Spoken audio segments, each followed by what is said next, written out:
Capital News tonight. The body of former Prime Minister the late Edward Lowassa has arrived in his home village of Ngarashi in Monduli District, Arusha region. Tanzania LPG Association is implementing strategies aimed at increasing access to clean cooking energy.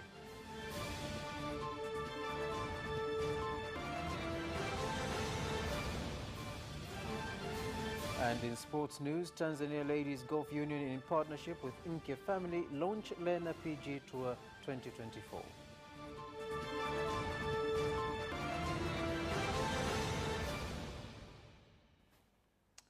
A very good evening to you, ladies and gentlemen. This is Capital News at 9:30. My name is Kaos Banda. First, the national news. The body of the former Prime Minister of Tanzania, the late Edward Lowassa, was today flown to Kilimanjaro International Airport from Dar es Salaam, whereby upon arrival he was transported in a military vehicle to his home village of Ngarashi in Monduli District, Arusha region. Mourners who turned up to give their condolences have continued to speak on the legacy the late Edward Lowassa has left to Tanzanians.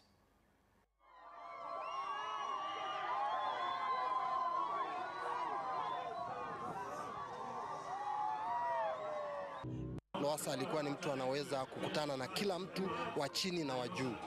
Watu wengi unaowaona hapa wanaomboleza kutoka rohoni, kwa sababu hapo palikuwa boma la kila mtu. Kila mwananchi aliweza kupafikia na Lowassa akamsikiliza. Kugawanya watu tofauti na viongozi wa kisiasa wa leo. Kiongozi ana kundi dogo, anajikweza, anajiinua, hafikiki, hapatikani. Kwa hiyo sisi kama vijana tunajifunza kwamba tuwe na uvumilivu, tuwe na unyenyekevu, watu ambao tunapatikana. Lowassa ametukutanisha sana, tukawa kitu kimoja na akatuonyesha mbali. Wilaya yetu ina kata 20. Kila kata ina shule ya sekondari, na kila shule ya sekondari ambayo imejengwa kwa kila kata kuna mkono ya Edward Lowassa. Yeye alikuwa ni mzee ambaye wakija anatupa ushauri wa kimsingi namna gani tutakavyosimamia halmashauri ya wilaya Monduli. Nasi pia tutafuata nyayo zake kusimamia yale ambayo alishaanza kufanya. The chairman of Chama cha Demokrasia na Maendeleo, Freeman Mbowe, on Thursday led hundreds of supporters of the party and citizens of Mwanza region in a peaceful demonstration that aimed to voice concerns on the economic hardships Tanzanians are facing, as well as the need for a new constitution.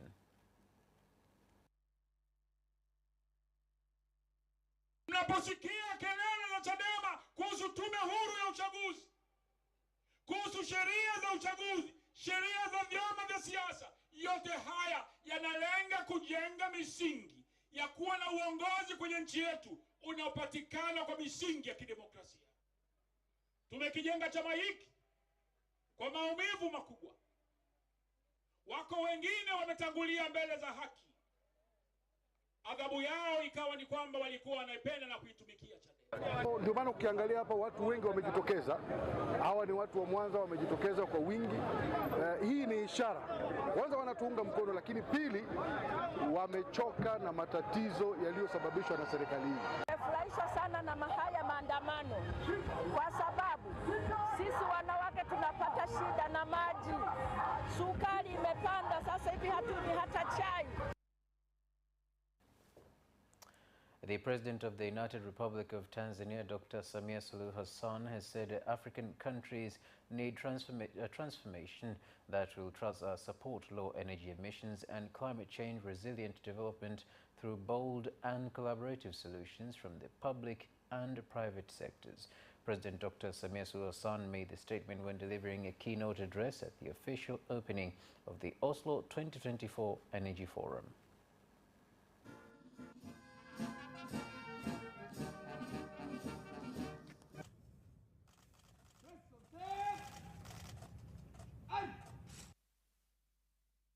In Handeni District, Tanga region have expressed concern on the problem of petrol shortage in the past 2 days, as well as power cuts, a situation that they claim is affecting their economic activities.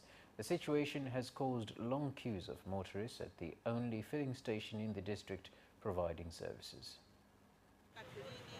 Wilaya Handeni kufuata mafuta. Tatizo la mafuta linatusumbua sana. mafuta ya diesel kidogo nafuu foleni yake, lakini mafuta ya petroli foleni ni kubwa sana. Tunafanya hivyo tunapata shida, samaki wanaharibika. Tunapata shida, sio kufanya biashara ya samaki. Samaki wanaharibika, tunapata hasara sababu ni umeme hamna. Gharama ni kubwa kutokana na kutumia generator. Sababu umeme leo na siku karibia siku ya pili leo hapa. Unarudi dakika 5 na unakatika, usiku kucha unatumia generator, mchana generator.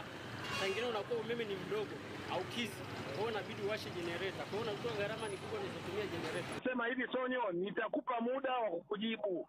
Sasa nipo kwenye ziara na mkuu wa wilaya. Naomba nitekeleze kwanza maelekezo haya ya serikali inayofanya sasa. A day after ACT Wazalendo's Special National Election Committee officially launched the collection and returning of the nomination forms for various leadership positions of the party, including that of the chairperson, 12 members have already turned up to take the forms as candidates in the party's general election. Na jana hiyo wanachama au wagombea walipewa haki ya kuanza kampeni zao. Na mpaka sasa tunavyozungumza wagombea 12 wamechukua fomu katika nafasi mbalimbali. Kama mnavyofahamu uchaguzi huu wa kitaifa utaanza uchaguzi wa ngome za chama ambayo ni ngome ya vijana, wanawake na wazee. Alafu pia ndio tutakwenda kwenye uchaguzi wa chama. Kwanza ni haki yangu ya kikatiba kuchukua fomu na kugombea, lakini pili vijana ndio walinzi, sauti na mwangaza wa chama. Kwa hiyo tunataka kwenda kukijenga chama chetu, kukisimamia na kukiongelea vyema na kukinadi, kubeba bendera ya chama kama vijana. Tuko kwenye kipindi cha uchaguzi wa chama taifa. Wito wangu kwa wana Dar es Salaam, vijana, wakina mama, wazee, wajitokeze kwa wingi. Chama chetu kimetawala kila pande za mkoa wetu wa Dar es Salaam, kuanzia kwenye mitaa, kata na majimbo yote 10 ya mkoa wa Dar es Salaam. More than 500,000 children under 5 years old in Simiyu region are expected to get vaccinated against rubella in order to prevent effects of the disease that can also cause death and disability. Na maandalizi yote katika mkoa wa Simiyu yamekamilika, kwa maana chanjo zote tumepokea. Bila kupata chanjo hiyo tumeona madhara yanayoweza kuwapata watoto, ikiwa ni pamoja na kupata mlipuko wa surua ambao unasababisha vifo za maisha au hata kubaki na ulemavu unaotokana na madhara yanayosababishwa na ugonjwa wa surua pamoja na rubela. Watendaji wa kata na vijiji bila kuwasahau wenye viti na waheshimiwa madiwani tumejipanga vizuri ili kuhakikisha chanjo hii inaenda kufanyika vizuri sana na kuweza kuwafikia watoto wote kama ambavyo serikali imepanga. Environmental stakeholders in collaboration with residents from Mlebe village in Chamwino district, Dodoma region have planted 2,500 trees at Mlebe Primary School and the health center at the village in order to conserve the environment that has been affected by climate change. Sisi kama wana mazingira hapa Dodoma tumejiwekea malengo ya kupanda miti milioni 1 kwa mwaka. Leo miti 2,500 ambao tumepanda katika shule na pia kugawa kwa wananchi. Baadaye tunategemea kuleta miti ya matunda ili iweze kupandwa kwa ajili ya matunda yakisha komaa waweze kupata chakula wanafunzi. Wanafunzi tunaahidi kuitunza hii miti na tutawahamasisha wananchi ili waitunze hii miti ili mvua inyeshe Mlebe. Sasa hivi mvua hainyeshi kwa wakati kutokana na uharibifu wa mazingira. Tunaona Dodoma ni jangwa kutokana na ukataji miti. Dodoma imekuwa ni janga, tuna ukosefu wa mvua, hatupati mvua kwa wakati, tunapata mvua kwa mwaka mara moja. Tofauti na mikoa mingine, kwa mwaka wanaweza kupata mvua karibia kwa kipindi chote. Napenda kushauri tupande miti. Miti ina faida nyingi. Tutapata kivuli, pia miti inaleta ni makazi kwa ajili ya viumbe hai, tutapata mvua kwa wingi. The National Electoral Commission has announced by-elections for councillors in 23 wards of Tanzania mainland to be held on March 20th this year. And ladies and gentlemen, that marks the end of the national news. We'll take a short break and return for business stories.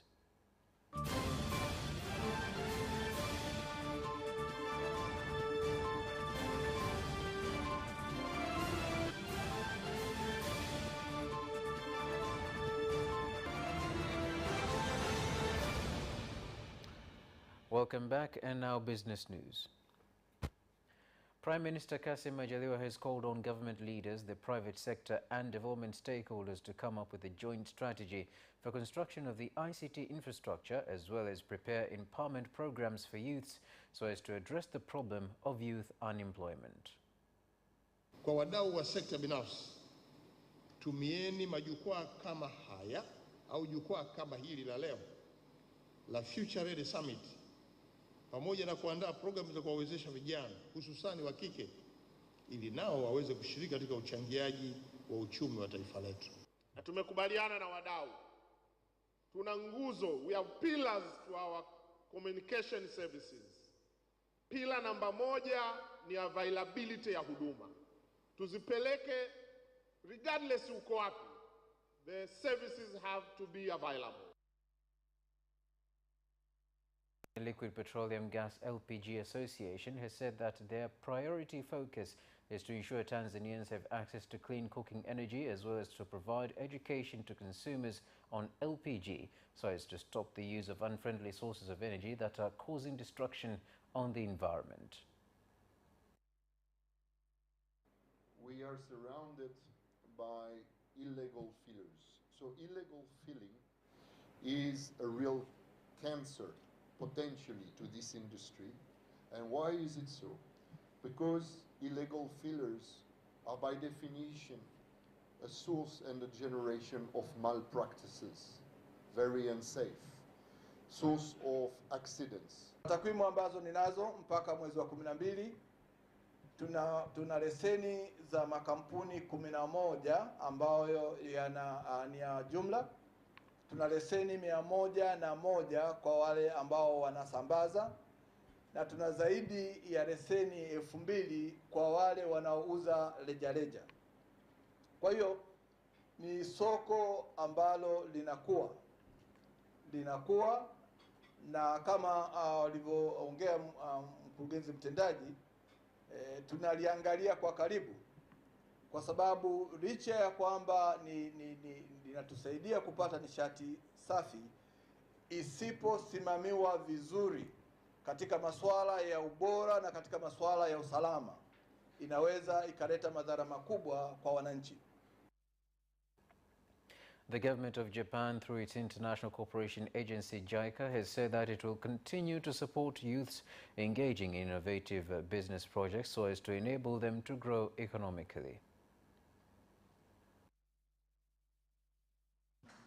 JICA has supported young innovators and entrepreneurs in developing a new business here in Tanzania.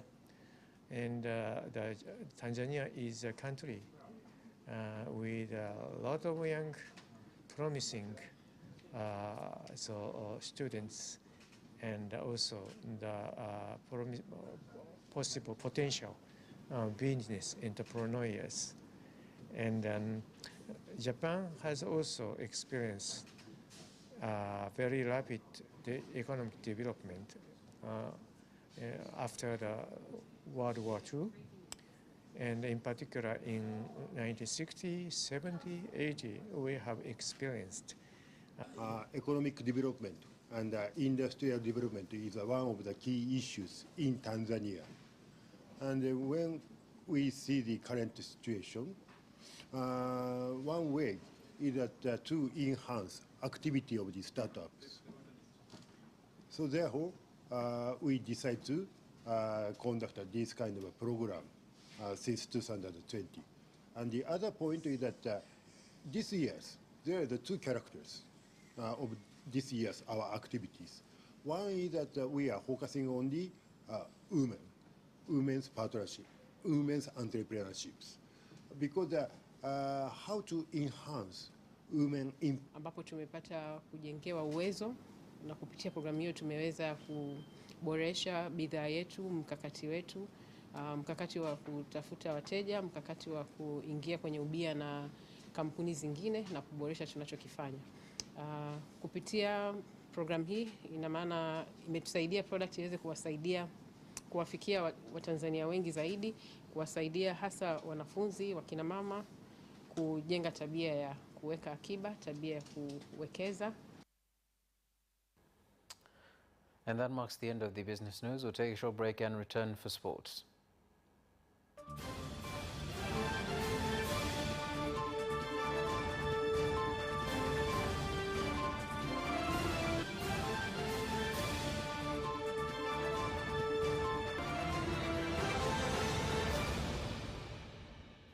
Welcome back, and now sports news.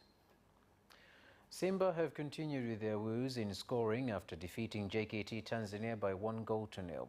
The only goal of the game came in the 33rd minute, scored by Clatous Chota Chama. In another game, Tanzania Prisons defeated Singida Fountain Gate by 3-1. And moving on, the head coach of Geita FC, Dennis Kitambi, has said he is confident that his team will put up a good game against Azam FC at the Azam Chamazi complex in Dar es Salaam in the NBC Premier League.